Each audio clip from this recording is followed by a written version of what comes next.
السلام علیکم ویورز، میں ناز شاہ آپ کے ساتھ ہوں۔ آج میں آپ کے ساتھ شیئر کروں گی کہ عذاب قبر ایسے کون سے اعمال ہیں کہ جن کی وجہ سے انسان کو عذاب قبر ہوگا۔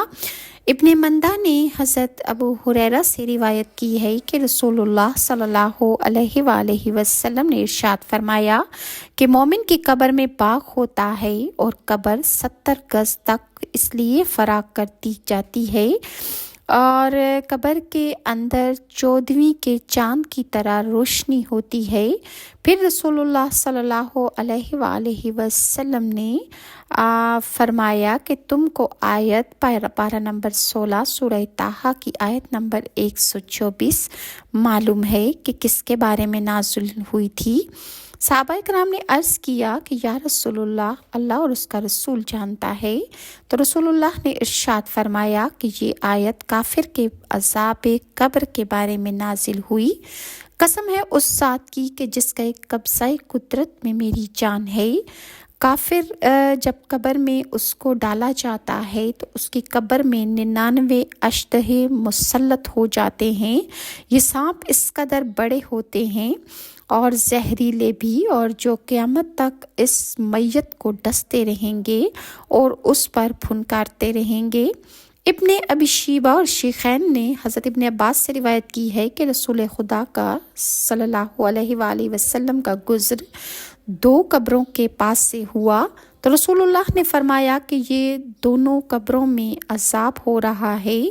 ان میں سے ایک میت ایسی تھی کہ جو دنیا میں پیشاب کی چھینٹوں سے خود کو نہ بچاتا تھا اور بے احتیاطی کرتا تھا، اور دوسرا چغل خوری کرتا تھا۔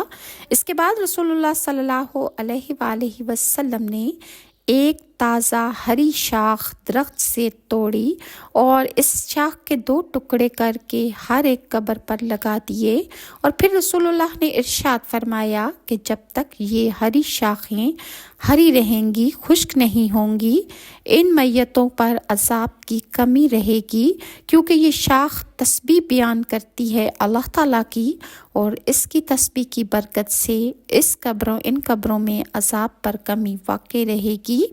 درختوں کی تسبیح کا یہ مقام ہے تو مومن کا قرآن پڑھ کر اس ثواب ایصال کرنا سے کتنا بڑا اجر ہے۔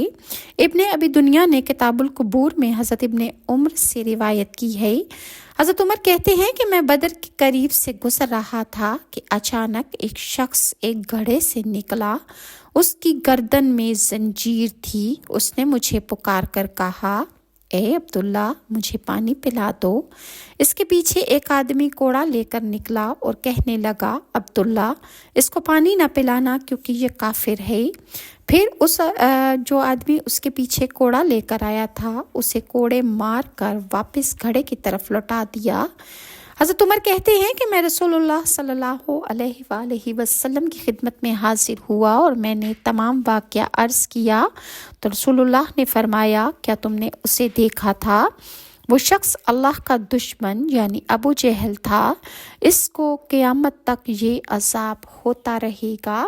اور بخاری اور بہقی نے حضرت سمرہ بن جندب سے روایت کی ہے کہ رسول اللہ صلی اللہ علیہ وآلہ وسلم اپنے صحابہ کرام سے بعض اوقات سوال پوچھتے تھے کہ کیا تم میں سے کسی نے آج کوئی خواب دیکھا ہے؟ آپ سب کے خواب کے بارے میں پوچھا کرتے، اور پھر آپ نے ایک دفعہ اپنا خواب بیان فرمایا۔ آپ نے فرمایا کہ میرے پاس 2 شخص آئے اور انہوں نے مجھ سے کہا کہ ہمارے ساتھ چلو۔ رسول اللہ فرماتے ہیں کہ میں ان کے ساتھ ہو لیا اور وہ مجھے ارض مقدس تک لے آئے۔ ہم نے دیکھا کہ ایک شخص لیٹا ہوا ہے، اس کے سرہانے ایک شخص پتھر اٹھائے کھڑا ہے، اور وہ شخص پے در پہ اس پتھر سے اس کا سر کچل رہا ہے۔ ہر مرتبہ وہ اس کا سر کچلتا ہے، لیکن اس کے بعد اللہ کے حکم سے اس کا کچلا ہوا سر دوبارہ ٹھیک ہو جاتا ہے۔ میں نے ان فرشتوں سے پوچھا کہ جو میرے پاس 2 اشخاص آئے تھے، سبحان اللہ، یہ کون شخص ہے؟ تو فرشتوں نے کہا کہ آپ آگے چلیے۔ ہم رسول اللہ فرماتے ہیں کہ اس کے بعد ہم ایک اور شخص کے پاس پہنچے جو گدی کے بل سو رہا تھا اور ایک شخص لوہے کا چمٹا لیے اس پر کھڑا تھا اور وہ اس کی باچھیں ایک طرف سے پکڑ کر اس کی گدی کی طرف کھینچتا، اس کے نتنے اور آنکھیں بھی گدی کی طرف اور پھر دوسری جانب بھی ایسے ہی اس کی باچھیں چیرتا تھا۔ ایک جانب اپنا کام کرتا تھا کہ دوسری جانب اللہ کے حکم سے اس کی باچھیں اور اس کی آنکھیں ٹھیک ہو جاتی، پھر وہ شخص دوبارہ اس کے ساتھ ایسا ہی کرتا کہ دوسری طرف سے بھی اس کی باچھیں اور آنکھیں اس کی چیر دیتا تھا۔ رسول اللہ نے فرمایا کہ میں نے پوچھا کہ یہ کون ہیں؟ تو فرشتوں نے کہا کہ آپ آگے چلیے۔ آگے چل کر ہم ایک تنور پر بیٹھے جس میں شور و غل کی آوازیں آ رہی تھی۔ میں نے تنور کے اندر جھانک کر دیکھا تو اس میں ننگے مرد اور ننگی عورتیں موجود تھیں، اور ان ننگے مرد اور ننگی عورتوں کے نیچے سے آگ کے شعلے لپکتے تھے۔ جب شعلے ان لوگوں کی طرف بڑھتے تو وہ شور مچاتے تھے اور چیخ چھاڑا کرتے تھے۔ رسول اللہ نے فرمایا کہ میں نے پوچھا کہ یہ کون ہیں؟ تو فرشتوں نے فرمایا کہ آپ آگے چلیے۔ ہم آگے چل کر ایک نہر پر پہنچے جو سرخ خون کی تھی۔ نہر میں ایک آدمی تیر رہا تھا اور کنارے پر بہت بڑا پتھر لیے ایک دوسرا آدمی کھڑا تھا۔ یہ خون کی نہر میں تیرنے والا شخص جب کنارے پر پہنچتا تو کنارے پر جو آدمی پتھر لیے کھڑا تھا وہ آ کر اس کے منہ پھاڑتا اور اس کے منہ میں وہ بڑا پتھر ڈال دیتا۔ پھر وہ کچھ دیر بعد خون کی نہر میں پھر تیرتا اور پھر آ کر وہ جب منہ کھولتا تو اس کے منہ میں وہ دوبارہ پتھر ڈال دیتا تھا۔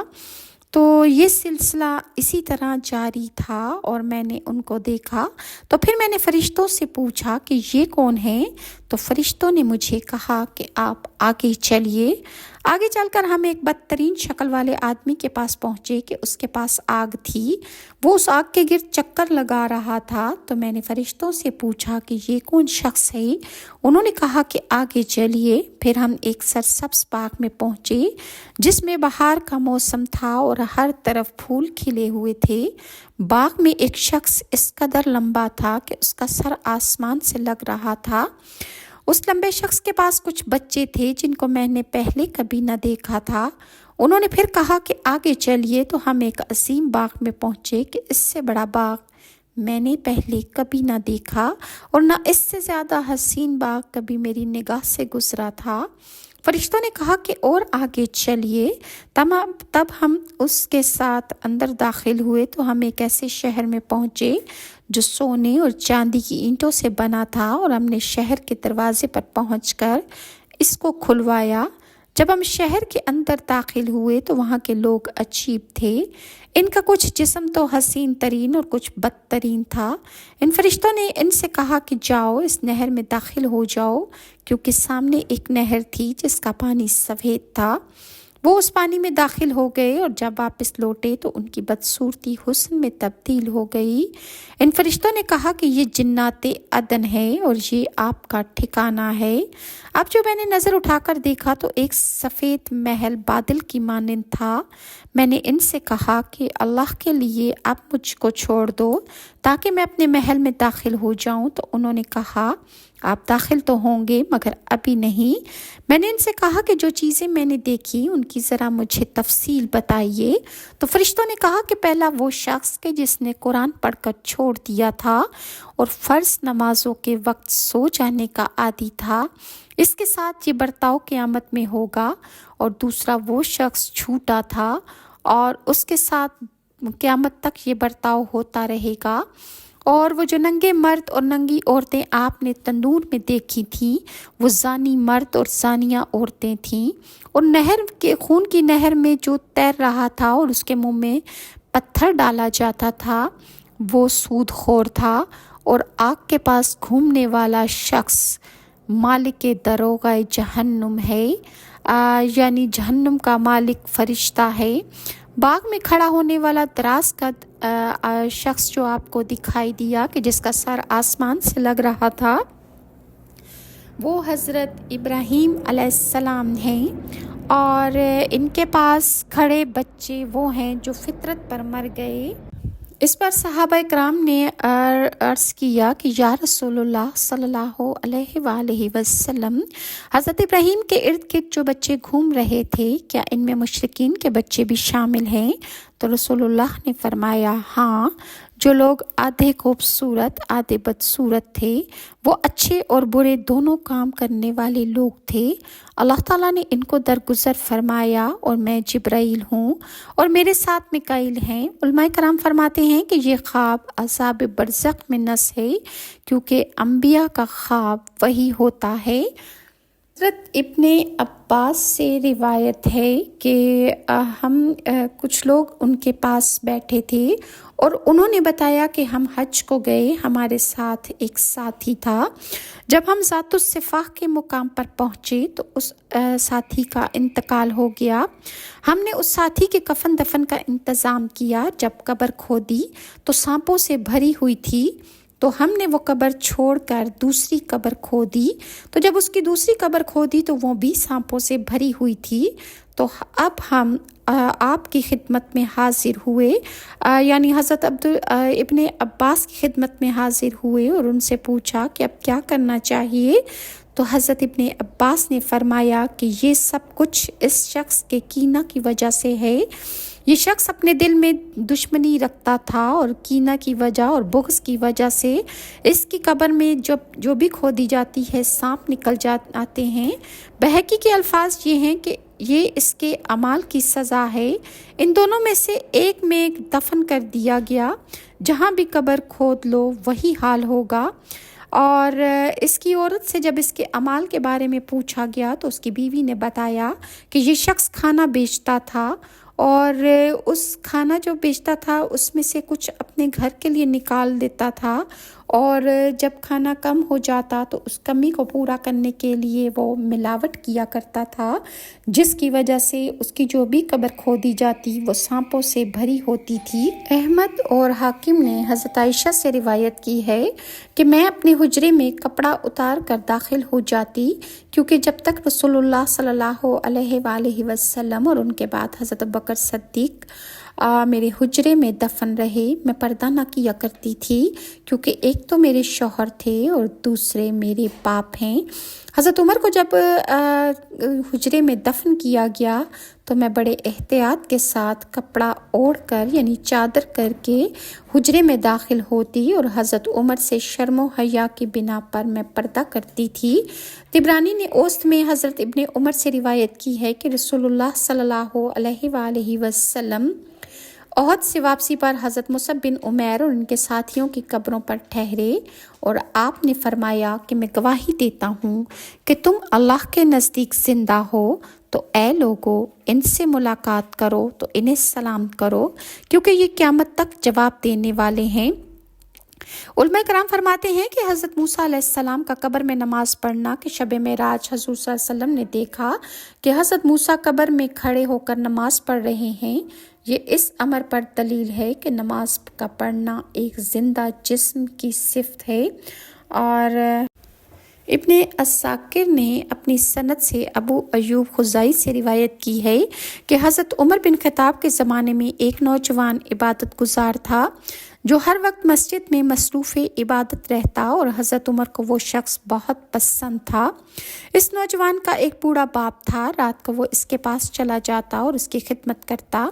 इसके रास्ते में एक फाहशा औरत का घर था। वो औरत उस नौजवान पर आशिक हो गई। वो औरत हर रोज़ इसके रास्ते में खड़ी हो जाती थी, हत्ता कि एक रोज़ वो इसको अपने दरवाज़े पर ले गई। जब वो दाखिल होने लगा तो इसको खुदा की याद आई और इसकी ज़ुबान से बेसाख्ता निकल गया। उस नौजवान ने सूरह राफ की आयत नंबर 201 पढ़ी और उसके बाद वो बेहोश होकर गिर पड़ा। इस फाहशा औरत ने बांदी को बुलाया और दोनों ने इस नौजवान को घसीट कर उसके घर के दरवाजे के बाहर फेंक कर आ गईं। जब उस नौजवान के बाप उसकी तलाश में निकला तो उसने देखा कि दरवाजे के बाहर उसका बेटा बेहोश पड़ा है। वो अपने बेटे को उठाकर अंदर ले गया। रात गई, इसको होश आया। बाप ने उससे माजरा पूछा तो बेटे ने तमाम वाक़या सुनाया कि किस तरह फ़ाशा औरत ने उसका रास्ता रोका, लेकिन अल्लाह की याद ने उसको उसके साथ गुनाह करने से और ज़नाकारी से रोक दिया। बाप ने पूछा कि तुमने कौन सी ऐसी आयत पढ़ी थी कि जिसके बाद तुम बेहोश हो गए। उस नौजवान ने वही आयत दोहराई और जैसे ही उसने उस आयत को पढ़ा, पढ़ते ही बेहोश हो गया। लोगों ने उसको हिलाया जुलाया, मगर वो नौजवान मर चुका था। इसे रातों रात दफन कर दिया गया। सुबह को ये वाक़या हज़रत उमर को बताया गया तो वो इसके बाप के पास ताज़ियत को गए और कहा कि मुझे खबर क्यों न की। उसके बाप ने कहा कि ए अमीरुल मोमिनीन, रात का वक्त था इसलिए आपको तकलीफ़ ना दी। आप इसकी कब्र के पास गए और फरमाया, या फलां, ए फलां जो अपने रब के हजूर खड़ा होने से डरा, इसके लिए 2 जन्नतें हैं। पारा नंबर 27 सूरह रहमान की आयत नंबर 46। इस पर नौजवान ने कब्र में से जवाब दिया, यानी मेरे रब ने वो दोनों जन्नतें मुझको अता फरमा दी। और इसलिए कि वो नौजवान अल्लाह ताला की राह पर चला, अल्लाह के अहकाम की उसने पासदारी की और अल्लाह से डर की वजह से अल्लाह ताला ने उसकी बख्शिश फरमा दी। और अल्लाह ताला हम सबको तालीमात मुहम्मदिया पर अमल पैरा होकर ज़िंदगी गुजारने की तौफीक अता फरमाए। इसी तरह अम्बिया की मैयत नहीं गलती सड़ती और मिट्टी पर उनकी मैयतें हराम हैं। मुस्लिम ने हज़रत अबू हुरैरा से रिवायत की है कि रसूलुल्लाह सल्लल्लाहु अलैहि वसल्लम ने फरमाया कि इंसान की हर चीज़ गल सड़ जाती है सिवाय रीढ़ की हड्डी के। इसी से क़यामत के दिन इसकी तरकीब होगी। ये बमंज़िला बुनियाद के है, बाकी अज़ात इंसान के उसके साथ आकर मिलेंगे। यानी इंसान सारा गल सड़ जाएगा लेकिन रीढ़ की हड्डी उसकी नहीं गलेगी। अगर उसको आग भी लगाई जाए तो वो नहीं जलती। ये अल्लाह ताला की कुदरत है। अबू दाऊद और हाकिम ने औस बिन औस से रिवायत की है कि नबी करीम ने फरमाया कि जुम्मे के दिन मुझ पर सलातो सलाम बकसरत पढ़ो, क्योंकि तुम्हारा दरूद शरीफ मुझ पर पढ़ना पेश किया जाता है। सहाबा ने जब ये कहा कि या रसूलुल्लाह, आप तो मिट्टी में मिल चुके होंगे तो दरूद कैसे भेजें। इस पर रसूलुल्लाह ने फरमाया कि अल्लाह ने ज़मीन पर हराम कर दिया है कि ज़मीन नबियों के जिस्मों को खाए। मालिक ने अब्दुर्रहमान बिन अबी सासा से रिवायत की है, इनको मालूम है कि अब्दुल्ला बिन उमरू की कब्रों को सैलाब ने खोल दिया। दोनों एक ही साल कब्र में दफन थे। वो जंगे ओहद में शहीद हुए। लोगों ने जब खोद कर दूसरी जगह मुंतकिल करना चाहा तो मालूम हुआ कि इनको ऐसे लगता था कि जैसे इनको अभी दफन किया गया है। इनमें एक अपने ज़ख़म पर हाथ रखे था, उनका हाथ उनके ज़ख़म से हटाया गया तो उन्होंने दोबारा वहीं पर हाथ रख लिया। हालांकि ये वाक़या ग़ज़वा ओहद के 46 साल बाद का है। बस ये साबित हुआ कि अम्बिया कबूर में ज़िंदा हैं और वो अल्लाह की इबादत में मसरूफ़ हैं। ज़मीन पर उनके जिस्म को खाना हराम कर दिया गया है। रमज़ानुल मुबारक का पाक महीना है। अल्लाह ताला आपको, आपकी और मेरे रकू सजूद को कबूल मंजूर फरमाए। अल्लाह ताला हमसे वो अमाल की अंजाम दही करा ले कि जिससे हमारी आखिरत में निजात बख्शिश हो। अल्लाह ताला हमें उन लोगों में शामिल करके दुनिया से उठाए कि जिनकी नबी करीम सल्लल्लाहु अलैहि वसल्लम शिफात फरमाएंगे। अल्लाह ताला हमारी कब्र को रोशन और मुनव्वर करे। अल्लाह ताला उम्मत मुसलमान की सबके दिलों की चाइस और मीठी मुरादें पूरी फरमाए। अल्लाह ताला उम्मत मुसलमान में कुल लोगों के घरों में सुख सुकून और खुशियाँ अता फरमाए। और जो लोग बीमार हैं अल्लाह ताला उन्हें शिफाए कामिला अता फरमाए। और जिन घरों में कोई परेशानी, कोई मसाइल, कोई आजमाइश है तो अल्लाह ताला उनकी आजमाइशों को टाल दे। अल्लाह ताला हमारे ज़ाहिर व बातिन दुश्मनों को अपनी गिरफ्त में करे और अल्लाह ताला हमें अपने हिफ्ज़ व अमान में रखे। आमीन सुम्मा आमीन। मुझे अपनी दुआ में ज़रूर याद रखिए। नेक्स्ट वीडियो तक के लिए नाज़ शाह को इजाज़त दीजिए। और अगर आपको मेरी वीडियोस अच्छी लगती हैं तो काइंडली लाइक और सब्सक्राइब ज़रूर कीजिए। अल्लाह हाफ़िज़।